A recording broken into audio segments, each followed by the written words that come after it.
Yo, magluluto po tayo ngayon ng kalderitang kambing. Dahil na wala tayong makuhang kambing, ay palitan natin to ng manok. Magagayat muna tayo ng sibuyas. Dahil walang sibuyas, bawang na lang. Hey, naku. Ito na po ang ating reading parikado. Ang bell pepper, sibuyas, sili. Ang gagamitin natin sa pagluluto ng kalderita. Ito ang bitsadong manok na may tuyo. At ang unahin nating ilagay rito ay yung bawang. Sapagkat wala ng sibuyas, hinalo-halo muna natin yan habang mausok. Walang sinakit, kami ay naubusan ng gas, may utang pa nga kami sa tindahan. Pagkahalo-halo ng sibuyas, inilagay na namin dito ang manok. Hindi po namin dito naalis yung bawang saka yung sibuyas. Ay nasunog na, kaya na sa ilalim, kitang-kita naman ninyo. Nilagay ng manok, inilagay. Kalagay ng manok, inilagay ulit yung manok, pinausok, pinahon na.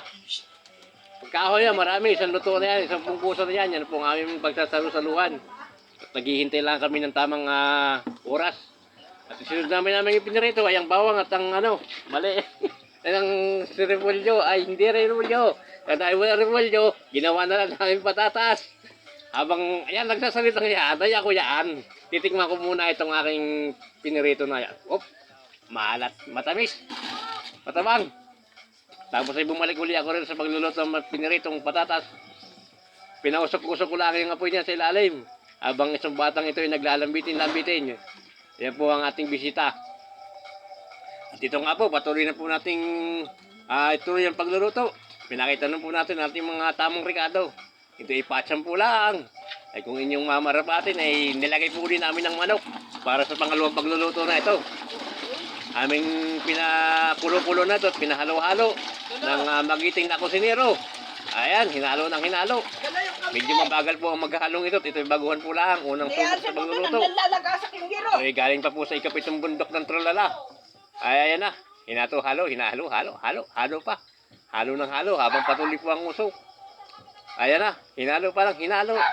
Hilong-hilo na po yung manok, kahalo. Diretso pa rin ang halo. Sinama na po namin ng tomato sauce.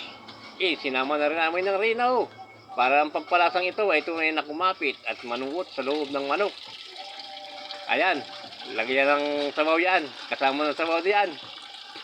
Pare ko yan ang sarap nito pagka ito ay magkakabakbakan.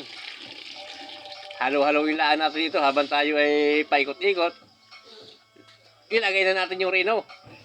Ayan po, at makalipas po ang ilang minuto at 12 segundo ay ito na ang kinalabasan ng ating kalderitang manok. Masana ay kambing lang. Hanggang dito lang po at